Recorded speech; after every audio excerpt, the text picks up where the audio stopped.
사도신경으로 이 신앙을 고백합니다. 나는 전능하신 아버지 하나님 천지의 창조주를 믿습니다. 나는 그의 유일하신 아들 우리 주 예수 그리스도를 믿습니다. 그는 성령으로 잉태되어 동정녀 마리아에게서 나시고 본디오 빌라도에게 고난을 받아 십자가에 못 박혀 죽으시고 장사된 지 사흘 만에 죽은 자 가운데서 다시 살아나셨으며 하늘에 오르시어 전능하신 아버지 하나님 우편에 앉아 계시다가 거기로부터 살아있는 자와 죽은 자를 심판하러 오십니다. 나는 성령을 믿으며 거룩한 공교회와 성도의 교제와 죄를 용서받는 것과 몸의 부활과 영생을 믿습니다. 아멘. 하나님의 말씀 누가복음 7장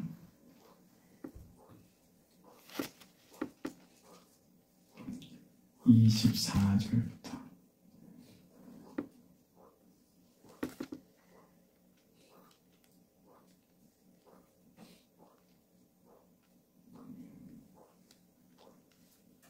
30절까지 보겠습니다. 24절부터 우리 하나님의 말씀을 함께 읽습니다. 요한이 보낸 자가 떠난 후에 예수께서 우리에게 요한에 대하여 말씀하시되 너희가 무엇을 보려고 광야에 나갔더냐? 바람에 흔들리는 갈대냐? 그러면 너희가 무엇을 보려고 나갔더냐? 부드러운 옷 입은 사람이냐? 보라, 화려한 옷을 입고 사치하게 지내는 자는 황궁에 있느니라. 그러면 너희가 무엇을 보려고 나갔더냐? 선지자냐? 옳다, 내가 너희에게 이르노니 선지자보다도 훌륭한 자니라. 기록된 바 보라, 내가 내 사자를 내 앞에 보내노니 그가 내 앞에서 내 길을 준비하리라 한 것이 이 사람에 대한 말씀이라. 내가 너희에게 말하노니 여자가 낳은 자 중에 요한보다 큰 자가 없도다. 그러나 하나님의 나라에서는 지극히 작은 자라도 그보다 크니라 하시니 모든 백성과 세리들은 이미 요한의 세례를 받은지라. 이 말씀을 듣고 하나님을 의롭다 하되 바리새인과 율법 교사들은 그의 세례를 받지 아니하므로 그들 자신을 위한 하나님의 뜻을 저버리니라. 아멘.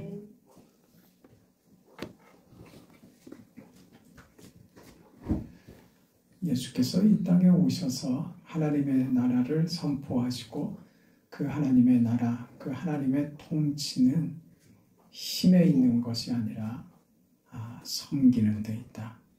희생이다. 사랑이다. 그런 얘기를 했습니다. 그 하나님의 통치를 예수께서 이 땅에 오셔서 그 말씀을 하시는데 이 예수의 이 사역, 그 하나님의 나라를 하나님의 통치하심을 선포하는 하나님 나라에 대한 이야기는 그 하나님께서 이 세상의 통치, 힘으로 다스리고 힘으로 군림하는 이 세상의 통치와 다른 하나님의 통치를 이야기했습니다. 세상의 힘의 논리, 죄악된 세상이 그 저버린 하나님 나라의 법칙과 하나님이 우리 인생들에게 허락하신 그 영광과 은혜와 그 복된 그 귀한 인생을 저들이 죄로 상실해버리고 하나님을 떠난 인생들이 결국 그 저들이 가지는 가치는 힘의 논리밖에 없었고 그걸로 만든 세상이라고 하는 힘이 지배하는 세상은 가진 자, 힘 있는 자가 군림하고 없는 자, 힘 없는 자는 착취당하고 그렇게 많이 사회를 그 질서를 유지할 수밖에 없는 그런 현실, 그렇게 그 인생들이 죄로 말미암아 상실해버린 그 하나님이 인간을 만드신 하나님이 세상을 만드신 하나님의 법칙, 잃어버린 하나님의 나라를 회복시키는 하나님의 그 방식은 사랑이며 희생이며 그래서 무엇을 만드신다. 세상이 어그러지고 거스리고 세상이 엉망진창이 되어버린 질서를 잃어버린 건강을 잃어버리고 슬픔과 좌절과 눈물과 한숨과 절망 속에 있는 인생들에게 예수께서 오심으로 하나님의 나라, 하나님의 통치가 임하는 나라는 모든 것이 회복되는 나라다. 그걸 가르치신다 그랬죠. 그래서 눈먼 자를 뜨게 하시고 앉은 자를 일으켜 걷게 하시고 가난한 자를 부유하게 하시고 갇힌 자를 풀어주시는 세상이 힘의 논리, 죄악의 세상이 망가뜨려버린 인간의 본래의 모습들, 하나님이 인생을 만드신, 세상을 만드신 그 본래를 예수께서 이 땅에 오셔서 회복하시겠다 그랬습니다. 그것은 예수께서 그 오심을 세례 요한이 준비하고 증명했던 것처럼 예수께서 이 땅에 오신 것도 성부 하나님의 계획과 섭리와 의지 속에 담겨 있던 것이었다. 그래서 세례 요한의 오늘 등장, 여인이 낳은 아들 중에, 자식들 중에 이보다 귀한 자가 없다고 그렇게 예수님께로부터 그렇게 인정받고 칭찬받은 복받은 인생 세례 요한이 오늘 우리에게 보여주는 그의 인생이 우리에게 가르쳐주는 겁니다. 세례 요한은 보냄받은 자입니다. 그렇게 그 역할, 예수의 길을 예비하기 위하여 준비하기 위하여 보냄받은 자. 생각을 해보세요. 어느 인생이 자기가 태어나기 전부터 자신이 어떻게 살아야 할지 자신의 인생의 목적을 부여받고 나오는 인생이 있어요. 어느 인생이 자기가 태어나기 전에 자기 인생의 목적을 스스로 결정하고 나오는 인생이 어디 있어요? 없죠. 있을 수가 없는 일이죠. 근데 세례 요한의 예를 들면서 세례 요한의 생애를 보면서 성경이 우리에게 가르치시는 게 그것입니다. 세례 요한이 나기도 전에 그가 인지하고 무슨 결심을 하고 결정을 하기도 전부터 무엇이 있었다? 하나님의 계획이 있었다. 이렇게 선포하시는 거죠. 인류 역사는 우리가 존재하기 전에, 우리가 이 땅에 살기도 전부터 하나님의 계획이 있었다. 그 의도가 있었다. 세상 역사는 그 하나님의 계획과 의지와 섭리 속에서 운행되고 있는 것이다. 그게 세상이다. 그걸 지금 데오빌러, 예수를 누군지, 기독교가 무엇인지에 대해서, 하나님이 누구신지에 대해서 모르는 세상의 한 사람을 대상으로 해서 이 말을 전하는 겁니다. 로마 제국시대, 세상의 힘의 논리로 지배하고 그렇게 그 논리로 살아가는 세상을 향해서 너희는 이게 다인 줄 알지만 너희가 만든 것이 무엇인지 봐라 이거죠. 오늘 우리가 세상 역사를 보지 않습니까? 그래서 좀 나아집니까? 뭐가 나아집니까? 여러분, 우리나라만 봐도 정말 많이 잘 살게 됐습니다. 부유한 삶을 살게 됐습니다. 그런데요, 정신적으로는 더 피폐해지고, 잘 살게 됐다는 것이 잘 먹고 잘 입고 잘 자고 생활의 그 수준이 높아진 것만은 사실이지만 그래서 행복하냐 물으면 그게 생활의 수준이 높아졌다고 그 행복의 프로테이지가 높아진 것은 결코 아닐 겁니다. 그런 것이죠.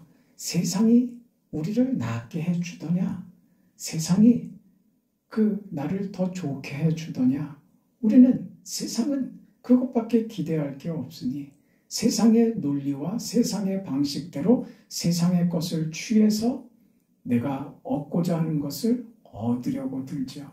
그래서 착같이 돈을 벌고 저놈보다 내가 조금이라도 더 하고 조금이라도 더 욕심을 부리고 한 가지라도 더 얻어내야 그래 난 낙오되지 않는다라고 하는 그 조바심과 그 조마조마한 마음으로 세상을 살지 않습니까?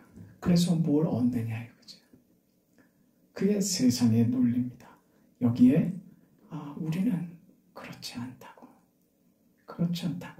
하나님을 믿는 하나님의 백성들은 하나님 나라의 백성이며 하나님 나라의 백성이라는 것은 가장 중요한 게 무슨 원리냐?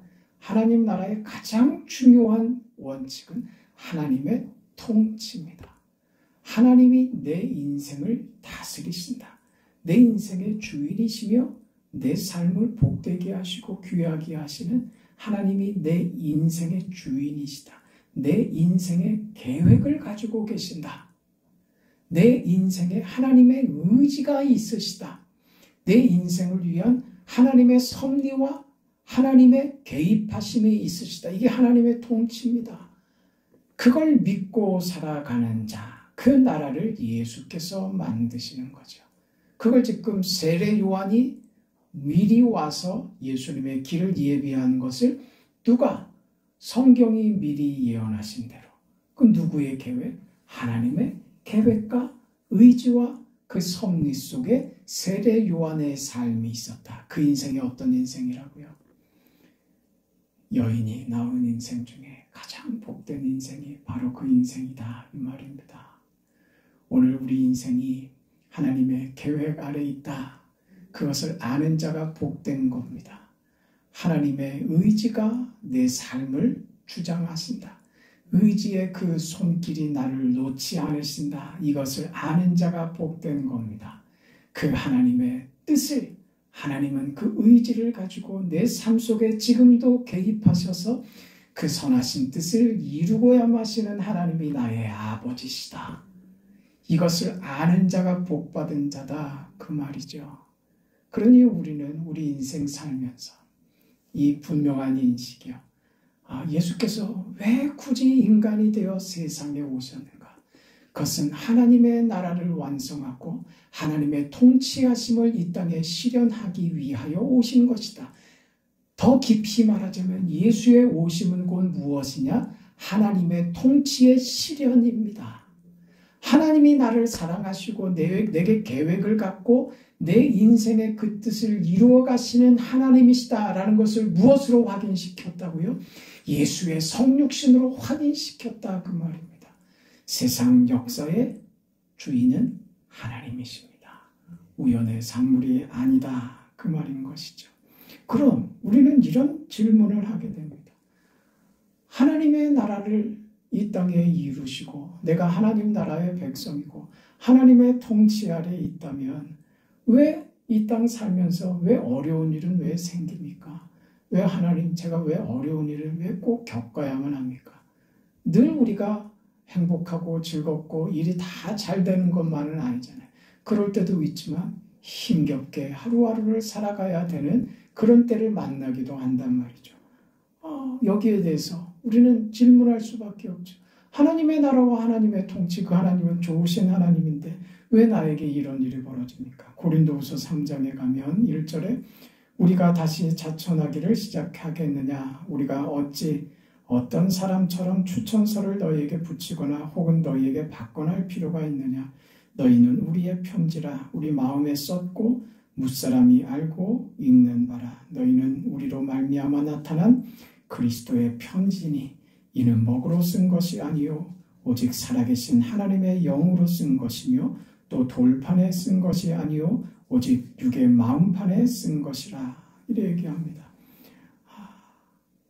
사도 바울이 고린도에 가서 복음을 전해 예수 믿는 사람들이 생기죠. 믿음의 공동체가 세워집니다. 그게 고린도 교회입니다. 저들은 예수를 믿게 됐는데 저들도 이런 의문이 생긴 겁니다. 저들이 알고 있었던 헬라의 많은 신들이나 로마의 신들이 진짜 신이 아니고 하나님만이 유일한 신이시고 천지의 주인이시고 우리 인간의 생사화복을 주관하시는 운명을 결정하시는 사랑과 은혜의 하나님이시라고 하는데 왜 그 복음을 전하는 하나님의 사자가 되는 저 바울은 왜 저렇게 부족하냐 이거죠. 왜 저 인생은 왜 저렇게 힘드냐 이거죠. 왜 우리도 이렇게 넉넉하고 우리도 이렇게 많은 것을 봤는데 하나님의 사자가 그리스도의 사도가 왜 저희 인생에 어떤 보상도 어떤 증거도 없냐 이겁니다. 왜 저 사람은 늘 힘들고 늘 배고프고 늘 고통 속에 있고 늘 박해 속에 있더냐 이 말입니다. 왜 저 사람은 우리보다 딱히 나아 보이지도 않고 생긴 것도 그저 별반 잘난 것도 없고 그런 질문들이죠. 당신 인생으로 복음의 확인을 해줘야 될 텐데 우리가 당신을 보면 내가 이 복음을 받아들여야 할지 그게 고민스럽다 이런 질문인 거죠. 여기에 대해서 바울의 답이 이겁니다. 다 그런 거 따지지 말고 너희가 원래 믿었던 우상들 섬기고 이 세상 철학과 세상의 다른 어떤 것으로도 얻지 못했던 그 답을 얻은 것 사실 아니냐. 예수를 믿으면 영혼의 답을 얻은 것 아니냐. 그런데 뭐 너희들은 육적인 것까지 나의 형편까지 따지며 너희들이 왜 육적인 보상을 하나님 앞에 또 따지고 드느냐 그 말입니다. 그 답을 주신 하나님께서 우리는 그 외의 것도 답을 주시면 좋겠는데 그 답을 안 주시는 것이 불만이다 이겁니다. 하나님이 우리 영에 답을 주시고 구원을 주시고 천국과 영생과 구원을 허락하셨으면 됐는데 왜 육적인 것까지도 채워주지 않냐고 불만을 하더라 이겁니다. 우리는 사실 지금도 이런 불만들 속에 있죠. 그런데 여러분 잘 생각해 보세요. 우리 근본적인 문제들 말입니다. 여러분 구원을 받았습니까? 여러분 영혼이 구원받았습니까? 그러니까 발을 떼질 못하는 거예요. 그게 증거입니다. 이 발을 떼지를 못하는 거예요. 습관 때문에요? 아이고. 그런 천부당 만부당 하신 말씀을. 네, 우리가 예배 시간마다 이 자리에 찾아오고 이 자리에 앉아 또 기도하고 현실적으로 육체적으로 어떤 보상이 없더라도 하나님을 버릴 수 없는 우리 영의 그 쌓인 말이죠. 그걸 우리는 얻은 사람들입니다. 우리는 예수 믿는 것을 중단하거나 포기할 수가 없습니다. 그게 우리가 예수를 믿으면서 여전히 세상을 살죠. 그 세상을 산다는 게 너무 복잡하고 세상을 산다는 게 너무 어렵고 이 세상 산다는 게 사실 우리가 납득할 수 없는 부분들이 사실 너무 많은 겁니다. 그건 각자의 경우마다 다 다르죠. 어떤 사람은 이런 인생이 되고 또 다른 사람은 저런 인생이 되고 하는데 우리들 각자는 자기 인생들에 누가 불만이 없겠습니까? 불만 있는 조건들, 만족스럽지 못한 조건들이 우리 안에 다 있더란 말이죠. 그러나 그것 갖고 내가 예수 믿는 것을 포기하거나 중단할 수는 없습니다. 그게 우리의 답이죠. 그게 무엇을 증명한다고요? 내 영혼이 구원받았다는 것을 증명하는 거죠. 이건 버릴 수 없는, 거절할 수 없는 사실이 되는 겁니다. 아주 중요한 진리입니다. 예수께서 이루신 그 구원이 오늘 우리 영혼에 결실되어 있고 그 일을 하고 계신다는 그 사실 말입니다. 그건 2000년 기독교 역사 속에서 언제나 모든 사람들에게 진실이었고 현실이었던 겁니다. 우린 이 인생을 사는데 그 예수를 믿어서 얻은 우리의 구원이 무엇인가와 함께 하나님이 이 역사와 세계의 주인이시라면 우리가 어떻게 이 역사와 인생을 이해할 것이냐에 대한 이 답을 주는 셈입니다. 우리는 역사를, 세계를 보고 기독교를 이해하는 것이 아닙니다. 예수를 믿자 이해가 된 거죠. 예수를 알게 되자 세상과 인생과 역사가 비로소 이해가 된 겁니다. 그렇게 우리 인생이 답을 찾아 나가는 거죠. 하나님은 언제나 선하셨으며 그 선하신 뜻대로 지금도 역사하시는 아버지이시다. 세상이 왜 이 꼴이 됐는가? 왜 내 인생에 만족스럽지 못한 이런 상황과 현실들은 왜 생겼느냐? 하나님이 그렇게 내게 주신 것 아니라 세상이 만든 것이다. 인생들의 죄가 만든 것이다. 그러니 누가 병든 것이 그 사람의 죄 때문이 아니라 세상이 가지고 온 질병인 겁니다. 세상이 가지고 온 우울함이며 세상이 가지고 온 고통인 겁니다. 그 현실을 우리가 사는 것이죠. 누구나 예외 없이 이런 현실들 속에 삽니다.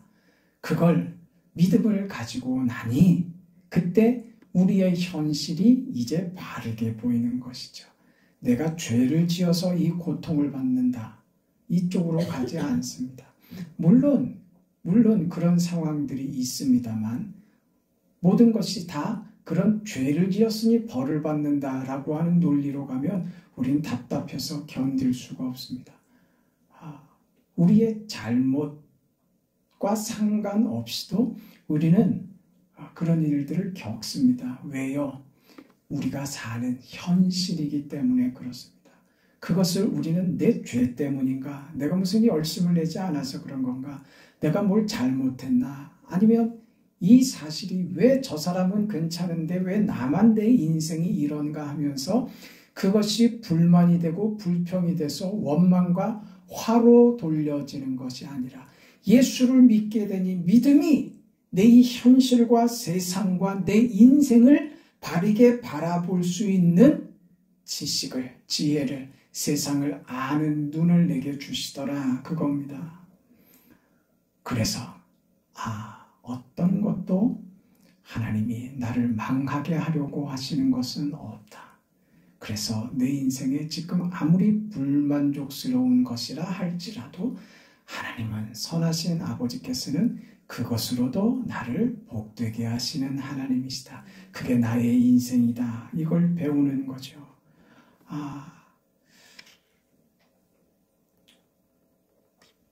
하나님은 우리를 외면하시거나 하나님이 우리에게 사랑을 덜 하시거나 하는 것은 분명히 아닙니다.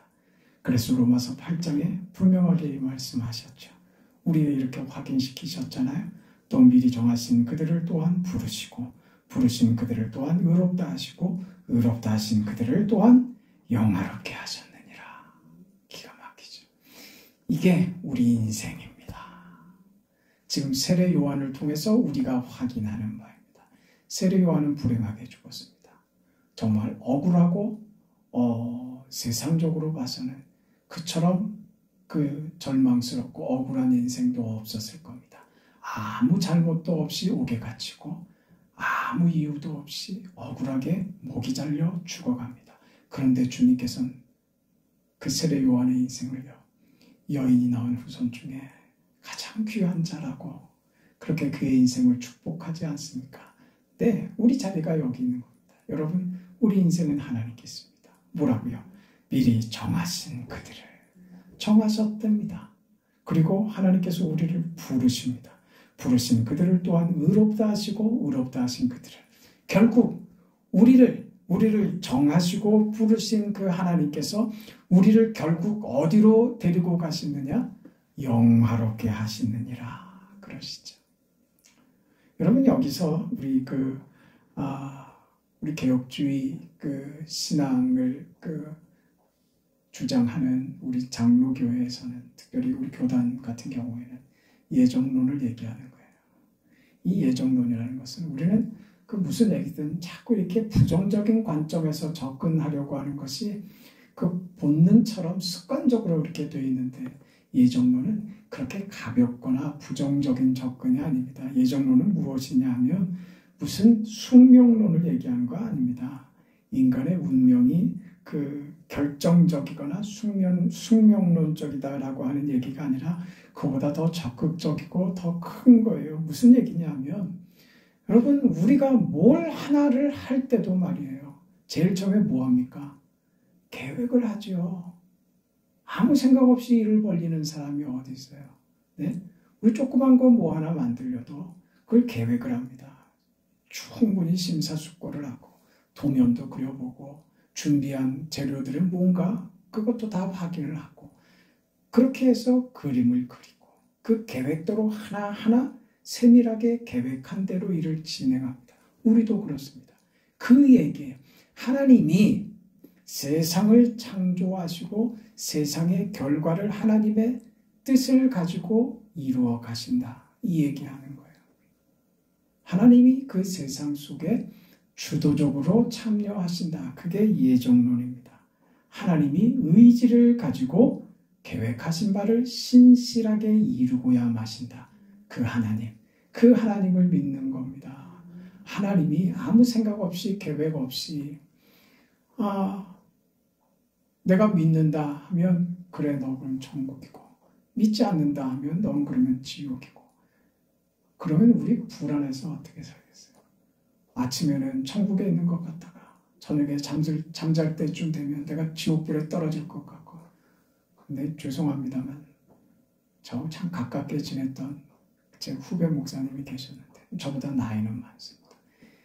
이 목사님이 한번 저하고 대화를 하는데 자기가 지옥 갈 죄를 졌다고 그냥 막 불같이 제가 화를 냈어요. 정신 차리라고.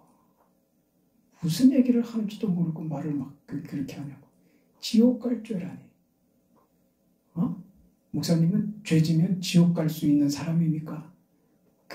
할 말이 없지. 입을 콕 다물고 얼굴이 사색이 돼갖고 정신 차리라고 얼마나 화가 나는지. 생각 없이들 말을 하고. 우리는 지옥 갈 수 없는 사람이 돼버렸어요. 그게 무엇 때문이라고요? 우리 의지가 아니라니까. 내가 죄 짓고 안 짓고 해서 자격이 왔다 갔다 하는 게 아닌 인생이 됐다는 거예요. 그게 뭐라고요? 그게 예정론이라 그러는 거예요. 무엇이라고요? 모든 결정권이 누구에게 있다? 하나님에게 있다. 이게 내가 믿으면 하나님이 그것을 결정해 준다고 해서 결정권이 아니라 우리가 구원받는 그 결정이 내게 있는 것이 아니라 내게 그 결정권이 있는 게 아니라 하나님이 결정하셨다. 그것이 하나님의 계획이며 의지이며 뜻이다. 그래서 결국 어떻게 하신다고요? 우리를 영화롭게 하신다. 영화롭게 하실 것이다. 성경에 우리 보는 대로 뭐라고 얘기했어요? 영화롭게. 그 로마서 8장 29절에 하나님이 미리 하신 자들을 또한 그 아들의 형상을 본받게 하기 위하여 미리 정하셨다. 이는 그로 많은 형제 중에서 맏아들이 되게 하려 하십니다. 그리고 또 미리 정하신 그들을 또한 부르시고 부르신 그들을 또한 의롭다 하시고 의롭다 하신 그들을 또한 영화롭게 하셨느니라. 시제가 어떻게 됩니까? 이 말의 시제가 완료형이잖아요. 그렇게 될 것이다 라고 말하지 않습니다. 하셨느니라 그래요. 왜요? 왜 완료 시제를 썼을까요? 내가 주도권을 가지고 있으면 완료형을 쓸 수가 없죠, 우리는. 그러나 왜 완료 시제를 썼을까요? 하나님이 하시니까. 하나님은 계획하신 게 결과가 되고 마는 게 하나님이십니다. 뜻하신 바가 결과가 되는 게 하나님이시죠. 그 하나님이 역사의 주관자로서 지금 이 세상 역사를 주관하고 계시는 것이다. 그 하나님의 역사 가운데 그 하나님의 통치와 그 하나님의 나라를 실현하시는 분으로 지금 누가 오셨다? 예수께서 오셨다. 이게 그래서 무슨 사건이 되냐? 역사의 주인은 하나님이시다.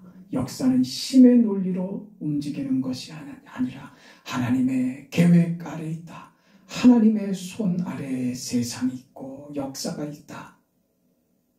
당신들이 가지고 있는 무기나 정치력이나 세상 권력이나 군사력에 있는 것이 아니라 하나님의 계획 속에 이 세상이 존재하는 것이다. 그 계획이 오늘 어떻게 실현됐느냐? 예수의 오심으로 하나님의 나라가 지금 시작되는 것이다. 그걸 위하여 세례 요한이 보내진 것처럼 오늘 우리도 이 땅에 그런 존재들로 보내진 것이다. 그래서 어떤 삶을 우리가 살아가야 하느냐?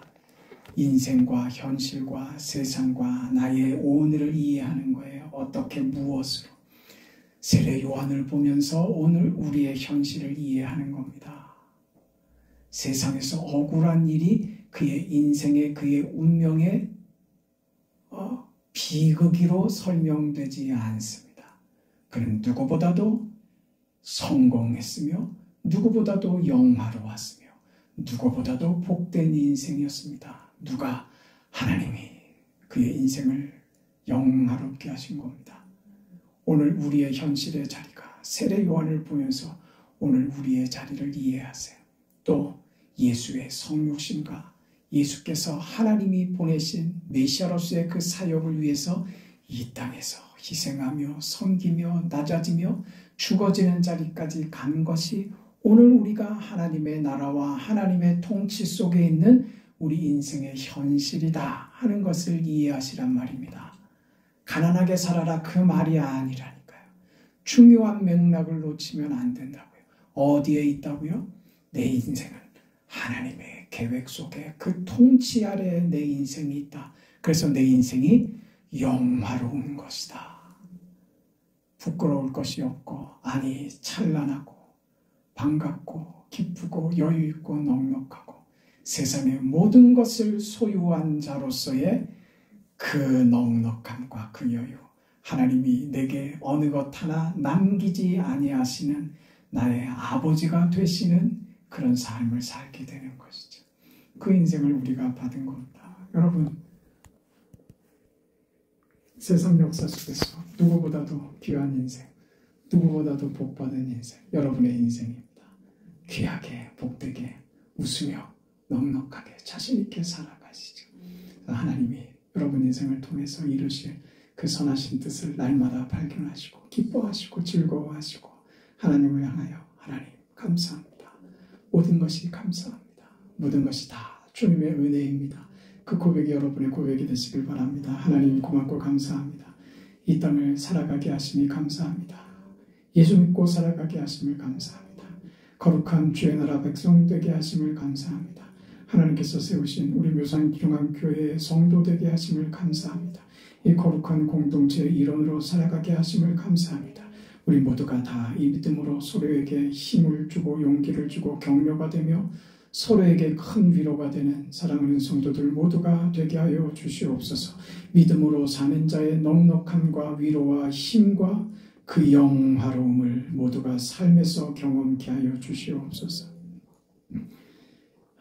삶의 갖가지 문제들, 어려움들, 갖가지 형편들, 믿음 안에서 하나님의 도우심 속에서 하나님의 통치하심 속에서 하나님이 복되게 하시고 귀하게 하심을 믿는 그 믿음으로 하나님께 기도하고 하나님께 매달리고 하나님께 나아가 하나님이 주시는 복된 영광의 결과를 소망하는 대로 받아 누리는 사랑하는 성도들을 다 되게 하시고 저들의 사정들을 살피시고 하나님 긍휼과 자비를 베풀어 주시옵소서. 모든 믿음의 사람들이 되게 하시고 가정들마다 믿음의 역사들이 일어나게 하시고 모두가 다 하나님을 믿는 그 믿음 안에서 거룩한 영광을 선포하며 하나님의 구원을 모두 다 노래하는 귀한 가정들 다 되게 하여 주시옵소서. 예수님의 이름으로 기도합니다. 아멘. 하늘에 계신 우리 아버지여, 이름이 거룩히 여김을 받으시오며 나라가 임하시오며 뜻이 하늘에서 이루어진 것 같이 땅에서도 이루어지이다.